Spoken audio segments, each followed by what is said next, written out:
Welcome to Empowering Innovators, the YouTube series where we'll talk about innovation the startup way. Today I have with me Willemijn Verloop, social impact investor and founder of Social Impact Ventures. Welcome, Willemijn. Good to be here.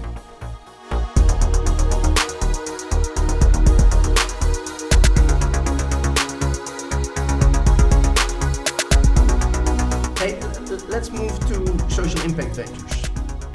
What drove you next to, you mentioned being a bit naive, let's go into something completely different, financing social impact. What was, where you said, we need this, we need to create a fund that helps social impact ventures, entrepreneurs to grow? Well, it started with Social Enterprise NL, the national network. I founded that 7 years ago, I think. And when you try and build an ecosystem for social entrepreneurs in the Netherlands, we work with about 300 to 400 social entrepreneurs in the Netherlands, finding out where their barriers to growth are.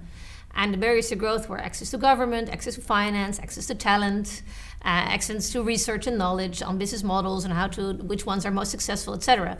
So with the team, great team, we built Social Enterprise NL, we kind of divided tasks, and I had the task access to finance.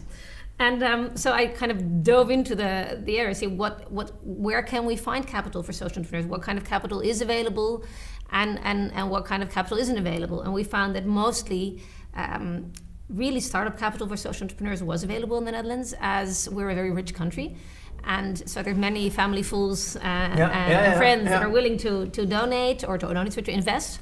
And for instance, crowdfunding is very strong in smaller tickets, but as soon as an entrepreneur needs a ticket of 500K and up, there was nothing.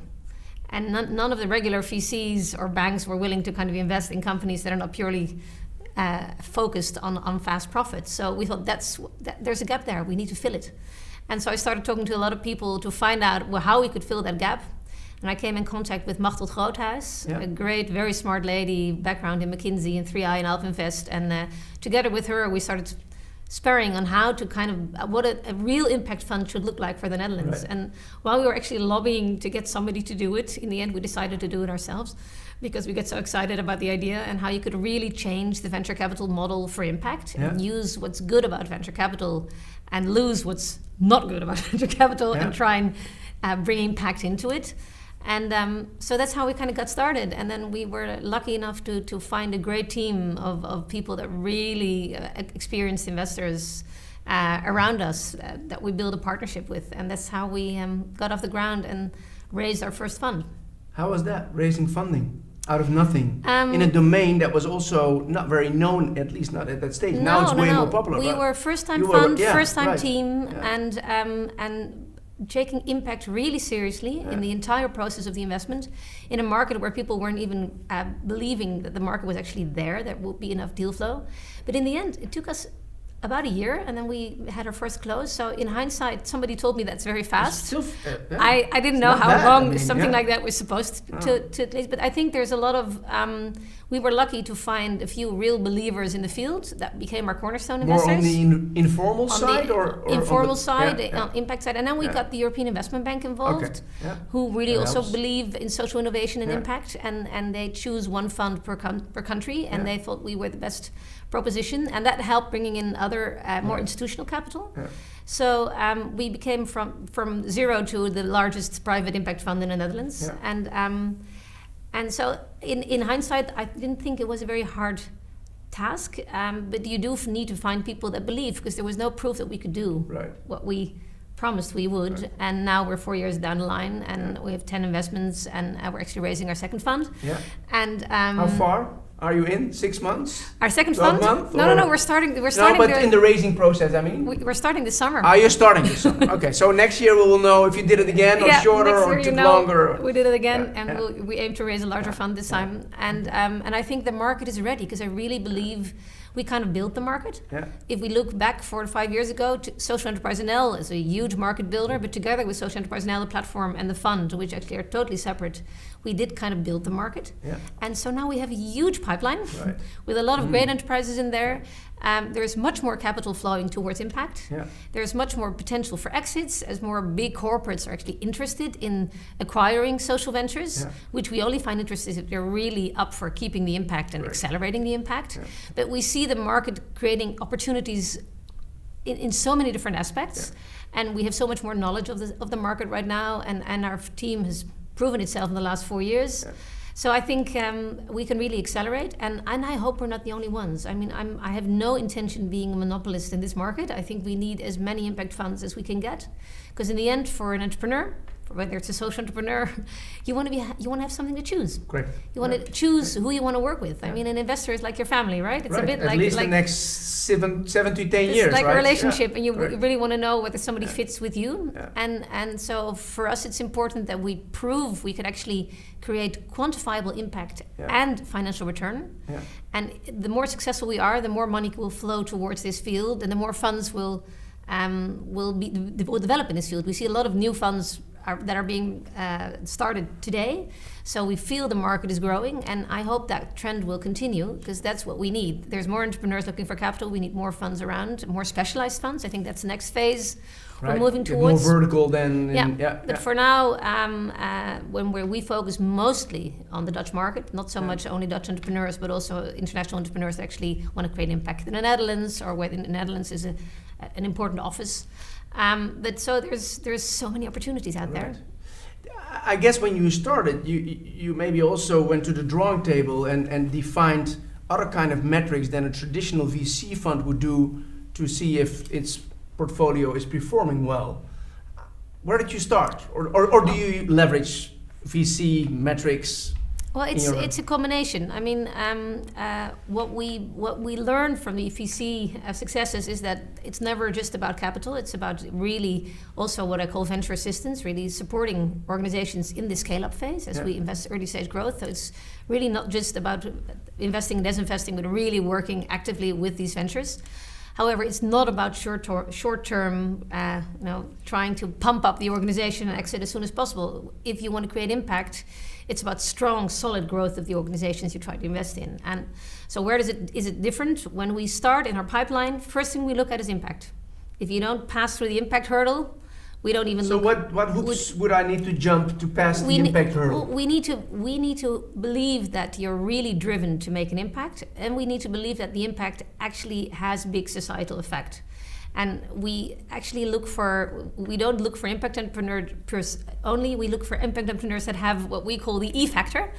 And the E factor means that there needs to be an exponential component in there. The impact needs to be bigger than the performance of the company itself. Yeah. Preferably, the impact has to be able to influence an entire value chain, or change the sector. So the potential of really creating change more than just the product or service of the company. So that's the first hurdle. And then, of course, we look at what every investor does. We look at team, fit for purpose. We look at the business model. We look at the customers. We look at there's any investor would look at. But it starts with impact. And if we sign a term sheet, impact is already linked into the term sheet. It's very clear what we want to achieve with the company. And we don't decide what the impact targets are. The entrepreneur decides. So if the entrepreneur wants to change air quality in Amsterdam, which was one of our first investments, then that's the KPI we will start tracking. But these KPIs we track just as our financial KPIs. Every month reporting on impact KPIs and financial KPIs, and they need to be aligned. So if impact doesn't directly align with the growth of the company, then we will not invest, because we do believe they need to be totally aligned to be able for growth to be linked to the growth of impact. And we'll ask for the impact to be anchored in the deeds of incorporation. We want it to be linked everywhere in the venture we invest in, like it's linked into our deeds of incorporation. And at the end of the line, if we don't hit our impact targets as a fund, we don't get our performance fees. Correct. So for us, it's for us as a fund, it's linked to in the entire process. Because if we're only successful with financial reward at the end, then it's still about risk and return. Correct. And we want it to be about risk, return, and impact, which means that impact needs to be quantifiable. And we actually have an external board that validates whether our impact targets are at the right level, because if we would put our targets way too low, we would always hit our impact targets. So to be able to kind of objectivize that, and there's no institution around in the Netherlands nor international that can actually do that. I think 5 or 10 years from now that will be much more common. But as it doesn't exist in the VC world, we needed to kind of develop it ourselves. So we asked the board of volunteers, very knowledgeable in this field, to help us validate these impact targets as they're part of our performance as a team. So this is really using VC model and taking impact and putting it in every step of the way. And in the end, proving that they actually do go hand in hand. And I do strongly believe that the business model of the future will all have a strong impact component in it, that we will look at value very differently in the future. And I don't know many people that are proud of the financial value they created when they are really telling their grandchildren what they achieved during their life. So I do believe if we look at kind of value that is important to create, it is always about more than financial shareholder value. It's about what you tried to create for society. And we need to prove that that's a very strong element that can actually make any company fly.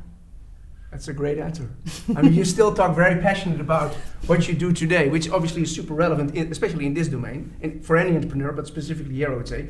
If you look 4 years back, I guess there's many things that you've learned being an investor in this domain.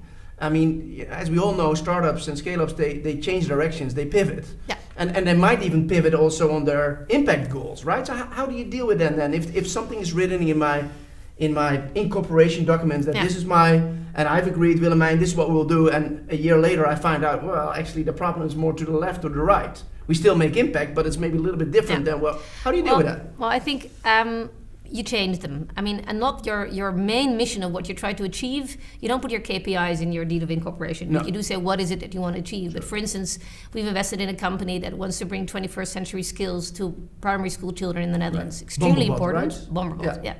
However, the Dutch government is so slow in making that part of the curriculum. Yeah. So which means that it's more difficult to achieve children, to reach children within the school system. Correct. So then you start looking to reaching children outside of the school system, which is another way of creating the same impact for another target group. That doesn't mean that the company still doesn't want to reach these children in primary school, but when government is slow, you need to find other ways. Right. So you pivot your model and try to find other ways to reach your target group in bringing them these skills.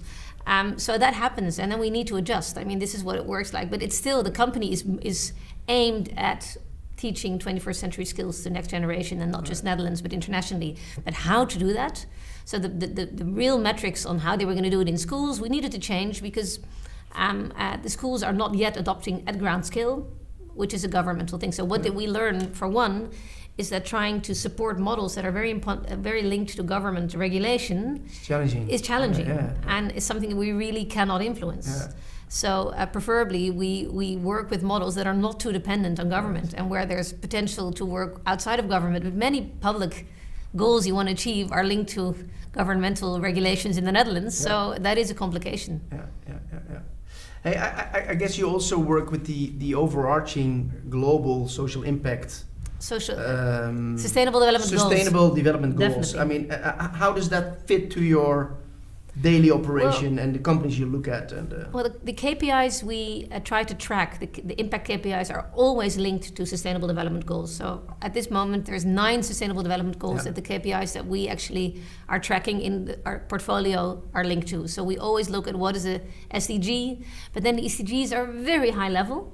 So there's about, they what these companies are doing is very concrete at a very operational level. So there's the SDGs can encompass so many impact KPIs, but we do track them because we do want to know which SDGs we're actually supporting. Yeah. And I think what I very much like about the SDGs is that we now have a common idea of what the challenges are in society. Because we can have a long discussion about what is impact? When is something really good for society, and which are the problems we're facing? And these SDGs, these 17 SDGs, give a very clear guideline of what we, as a world, need to achieve to be able to create inclusive and circular societies. So I think they're a great framework. But if we look at the level of a scale-up entrepreneur, the SDGs are a really high target. Right. So you need to find sub-targets and be very concrete on what. Yeah. Okay. Hey. I mean, there's only 24 hours in a day, and there's only 7 days in a week. Is there anything? Well, at least that's how I experienced it so far. It's often too little, but is there something new on the horizon where you will say, okay, I'm raising my second fund now. I'm doing all these investments. I've created Watch Out. What is going to happen with Willemijn in the next 5 to 10 years? I mean, you're also on the board of V Ventures, which is. Independent media. Independent media. Also a really relevant topic with all the things that are happening in the media world. Yeah. But what is going to be your?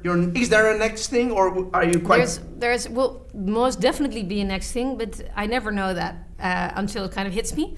And I'm not one that lets go that easily. So I'm still on the board with War Child. So the things that we've built in the last 5 to 10 years with these teams, I'm surely going to be involved in that. But there's a good chance that I will also be involved with starting up new things. But I don't look that far ahead. I do believe that the initiatives that we've started and the enterprises are quite successful right now. And there's great teams there. So I do believe they can do without me. So when I'm really sure, then that will probably mean that something will start itching, and at a certain moment. At a certain moment, yeah. And I might jump but I never know in advance. I mean, if you had asked me 5 years ago when I was going to start an impact investing fund, I would have laughed. Right. So I'm not that strategic in my planning of my future. Things need to really inspire me, and then I'll go. Yeah. And I do need to make very sure that what we've built is steady and strong, right. and can move without me. And I'm really very, very proud of what we've achieved, both with War Child, but also Social Enterprise NL and Social Impact Ventures are really strong teams. So in that sense, I do know that I have a lot of liberty to do fun stuff. Good. It's all about the team, we always say. It is all about the team. Right. I would never have been able to build any of these things without great teams. Right. I mean, that complement your skills, which is your drive. Well, and your not just complement. My biggest lesson is you just need to hire people that are better than you. That's true. And that works. If you start hiring people that are at par, then I don't think you can fly. And I always search for people that are really don't complement me, but are really better than me. And this is how these organizations get to run so well. So Willemijn, a great conversation, but unfortunately we already come to the end. I'm just going to ask you 10 questions and try to answer them very shortly, straight on, with all the passion that you have. Favorite book? Behind the Beautiful Forevers from Catherine Boole. Favorite innovator? So many. Name one. In the Netherlands, Boyan Slat. He's a great innovator in the Netherlands. Yeah? Bas van Abel. I can keep going. Okay, we have 2. That's good. What inspires you? Great innovators inspire me. When they want to achieve impact. So people with a dream an activism to change society in an entrepreneurial way inspire me every day of the week. Too long? No. What makes a good leader? A good leader is somebody that hires people that are much better than him or herself. You already told us. I think I know the answer now, but what drives you? I'm driven by trying to make the world a better place. Impact and people with passion. What do you wish old people should know about you that they don't know yet? That I can be really lazy. Really? Yeah. I wouldn't expect that. No. Oh, that's a good one. True. We'll keep that in mind. What do you value more? Hiring with certificates or experience? Experience. Your greatest achievements so far in life? I think War Child's.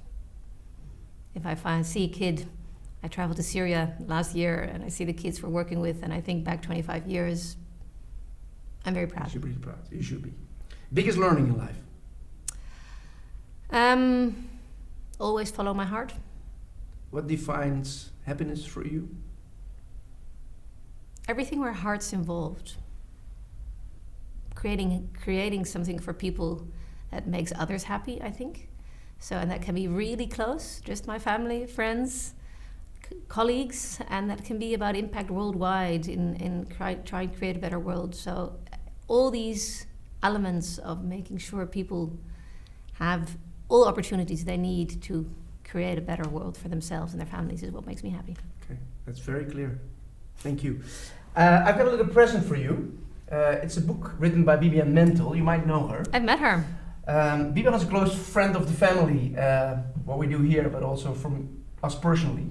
And she's also aiming to make a social impact, as you know, mostly for children with disabilities. And she thinks that sports is an important element in creating a great life, even when you're disabled. So I don't know if you read the book. I haven't read the book. Okay. I think she's great. And so I'm looking forward to reading it. Thank you so much. Maybe something for the holidays then. Thanks. Enjoy. Thanks a lot. Thank you.